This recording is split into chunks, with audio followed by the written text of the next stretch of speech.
আপনি বর্তমানে যদি এখন পার্ক স্ট্রিটে যান, বর্তমানে যে শিলিগুড়ি কোনো ক্লাবে যান, দেখবেন যে সেখানে একেবারে ওয়েস্টার্ন কালচার, সেখানে একেবারে বিদেশি কালচার, এবং সেখানে বাংলার কোনো সংস্কৃতি নেই, ভারতের কোনো সংস্কৃতি নেই। আপনি যদি শিলিগুড়ির ক্লাবে যান, আপনি যদি পার্ক স্ট্রিটে যান, দেখবেন এখানে কোনো স্বাধীনতা নেই, কোনো সভ্যতা নেই, কোনো মানে কি বলবো, কোনো ভালো দিক নেই, কোনো কোনো ভালো দিক নেই। সেখানে কি রয়েছে? সেখানে ডিজে, সাউন্ড বক্স তো থাকবেই, প্রত্যেকটা ক্লাবে সাউন্ড বক্স থাকবে, কিন্তু সেখানে মানে কি বলবো, কোনো একটা শিক্ষা নেই, সংস্কৃতি নেই। মানে বর্ষবরণটা তো হচ্ছে না, উল্টা বর্ষবরণে আমরা বচ্ছরটাকে আমরা গলা টিপে মেরে দিচ্ছি। মানে বছর আসতে না আসতেই তাকে গলা টিপে মেরে দেওয়া হচ্ছে, আর পরিবেশ দূষণ হচ্ছে।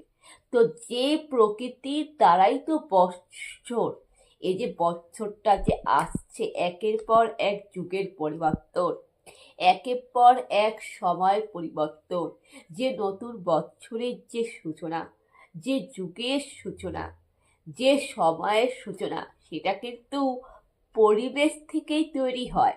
অর্থাৎ যে পরিবেশের আমরা ক্ষতি করছি, যে জল, নদী, বায়ু যে ক্ষতি করছি, সেখান থেকে কিন্তু সূচনা। অর্থাৎ এটা কিন্তু প্রকৃতির দ্বারাই চলে আসছে। যবের থেকে পরিবেশের সৃষ্টি হয়েছে, তবে থেকেই প্রথম এক যুগের সৃষ্টি হয়েছে। তো বন্ধুরা, ঈশ্বর যখন পৃথিবীকে সৃষ্টি করেছিলেন, ঈশ্বর যখন পরিবেশকে সৃষ্টি করেছিলেন, তখন থেকে কিন্তু নতুন বছরের সূচনা। তখন পৃথিবীর এক যুগ ছিল, পৃথিবীর বয়স 1 বছর ছিল।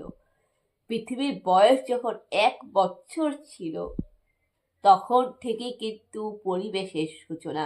আর সেই পরিবেশটাকে আমরা ধ্বংস করছি। এই তো তার বছরটাকে গলা টিপে মেরে ফেলছি, তাই নয় কি? তো বন্ধুরা, আমাদেরকে সচেতন থাকতে হবে। বন্ধুরা, পরিবেশ যদি না থাকে, পরিবেশ যদি শেষ হয়ে যায়, আমি বাঁচতে পারবো না, আপনি বাঁচতে পারবেন না, কোনো মানুষ সভ্যতা, কোনো মানব জাতি বাঁচতে পারবে না। পৃথিবীটা শেষ। এর জন্য দায়ী থাকবে মানুষ।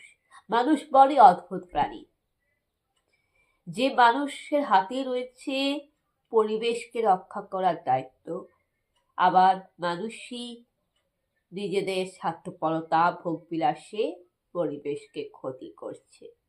বর্তমান প্রজন্ম যেভাবে চলছে, এবং যেভাবে একটা অধঃপতনে রয়েছে, বর্তমান প্রজন্মটা যেভাবে একটা অধঃপতনে রয়েছে, এবং 90% মানুষ দেখি ভুল পথে যায়। তো এটা দেখে আমার বক্তব্য যে ছোট ছোট বাচ্চারা কি শিখবে, মানে আগামী প্রজন্মের বাচ্চারা কি শিখবে? বন্ধুরা, আধুনিকতা ভালো, আধুনিকতার নামে অতিরিক্ত আধুনিকতা, ওভার স্মার্ট ভালো নয়। স্মার্ট হওয়াটা খুবই ভালো, নবজাগরণ ভালো, কিন্তু উগ্রতা, অধঃপতন মোটেই ভালো নয়।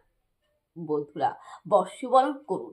হ্যাঁ, এটা ঠিক যে আজকাল সবাই মদ খাচ্ছে, আজকাল সবাই করছে, তাই বলে আপনি মাতলামি করবেন, আপনি অন্যকে ডিস্টার্ব করবেন, অন্যকে বিরক্ত করবেন, আপনি রাস্তাঘাটে আপনি কাউকে জোর করে কাউকে আপনি নেশা করাবেন। সে ব্যক্তি হয়তো ভালো, সে নেশা করতে চায় না, তাকে আপনি জোর করে মদ্যপান করাবেন, জোর করে তাকে বিরক্ত করবেন। আপনি রাস্তাঘাটে কাউকে ঢিল ছুঁড়বে, রাস্তাঘাটে কারোর গায়ে মদ ঢেলে দেওয়া, রাস্তাঘাটে ফুটপাতে পড়ে থাকা যারা গরিব মানুষ, যাদের মাথার ওপর ছাদ নেই। আপনার তো বাড়ি আছে, আপনি তো আবার কখনো আপনি হয়তো বেকার হতে পারেন, আপনি হয়তো আপনার স্বামীর টাকায়, আপনার বয়ফ্রেন্ডের টাকায়, আপনার বাপের টাকায় আপনি ফুর্তি করছেন, কিন্তু আপনি কি করছেন?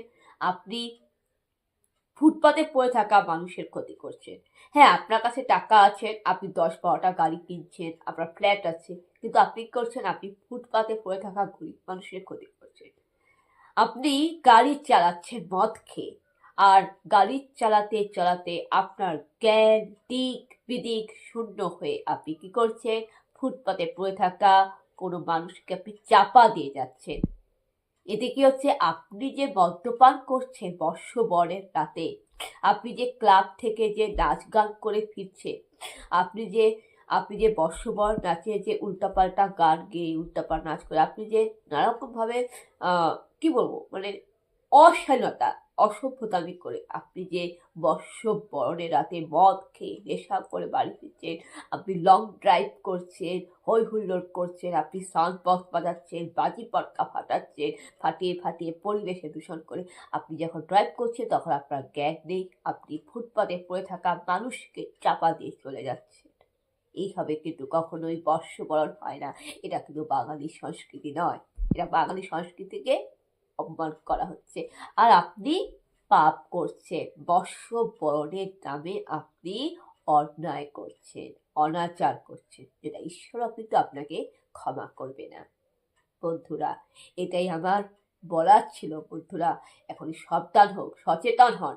বর্ষবরণকে সবাই বরণ করুন। হ্যাঁ, আপনারা সবাই গান নাচ করুন, আনন্দ করুন, আপনারা সবাই নিজের মতো করে সুন্দর করে জীবনটাকে উপভোগ করুন, কিন্তু দয়া করে সাউন্ড বক্স, বাজি পটকা, দয়া করে লং ড্রাইভ করা, দয়া করে নেশা করতে গিয়ে আপনারা জ্ঞান দিক বিদিক শূন্য হয়ে যাবেন না। গাড়ি চালানোর সময় আপনারা সবসময় মনে রাখবেন, গাড়িটা সঠিকভাবে আপনারা চালাবেন এবং সিগন্যাল মেনে চলবেন। গাড়িতে ড্রাইভ করার সময় যদি রাস্তায় গ্রিন সিগন্যাল থাকে তবেই গাড়ি চালাবেন, আর রেড সিগন্যাল থাকলে গাড়িটা থামাবেন। গাড়ি চালাতে গিয়ে বর্ষবরণের রাতে আপনারা দেখবেন কোনো অ্যাম্বুলেন্স গেলে তাকে সহযোগিতা করবে। ফুটপাতে পড়ে থাকা কোনো মানুষের যেন ক্ষতি না হয়, কোনো রাস্তার কোনো অবলা প্রাণী, কোনো পশু পাখি, কোনো জীবের যেন ক্ষতি না হয়। স্বামী বিবেকানন্দ বলেছিলেন, জীবে প্রেম করে যে জন, সেই জন সেবিছে ঈশ্বর। মাথায় রাখবেন। কোনো মন্দিরের পাশে, মন্দিরের সামনে, কোনো চার্চের সামনে মদ খেয়ে হই হুল্লোড় করবে না। তার কারণ চার্চ মন্দির খুবই পবিত্র স্থান। কারণ চার্চ মন্দিরের সামনে মদ খেয়ে মাতলামি করে মন্দিরের সৌন্দর্যটা নষ্ট করবেন না। বর্ষবরণটা এভাবে পালন করুন। কিন্তু অনেক মানুষ দেখছি বর্ষবরণে মন্দির চার্চের সামনে হই হুল্লোড় করে। এটা উচিত না। বর্ষবরণটাকে সুন্দরভাবে পালন করুন বন্ধুরা। তবে তো দেখবেন যে আগেকার দিনে মানুষরা এখনকার জেনারেশনকে সম্মান করবে, আগেকার দিনে মানুষরা এখনকার জেনারেশনকে সম্মান করবে, আর ভবিষ্যৎ প্রজন্মের মানুষরা এখনকার জেনারেশনকে সম্মান করবে, যদি এটা আপনারা বুঝতে পারেন বন্ধুরা। নাহলে আমাদের জেনারেশন কিন্তু খুবই ভালো। আমাদের বর্তমান এখন যে জেনারেশনটা রয়েছে 2025 সালের জেনারেশনটাও কিন্তু খুব ভালো। মানুষ চাইলে কিন্তু বর্ষবরণ সুন্দরভাবে তৈরি করতে পারে। ভগবান কিন্তু আমাদের অনেকটা পথ দিয়েছে, কিন্তু মানুষ সৎ পথে চলে না, 90% মানুষ অসৎ পথে চলছে। তাই আমাদের উচিত, সকলের উচিত আমাদের মন পরিবর্তন করা, তাদেরকে সুন্দর পথে নিয়ে আসা। যেটা প্রভু যিশু কি বলেছিল, কেউ যদি ভুল পথে যায় তার সাথে থাকো, তাকে সৎ জ্ঞান দাও, সৎ উপদেশ দাও এবং তাকে সৎ পথে ফিরে নিয়ে আসো, একটা আমূল পরিবর্তন হোক। তো বন্ধুরা, আমার এটাই বলা উচিত ছিল। আমি প্রভু যিশুর কাছে প্রার্থনা করব, ঈশ্বর আপনাদের সবাইকে সুবুদ্ধি দিন।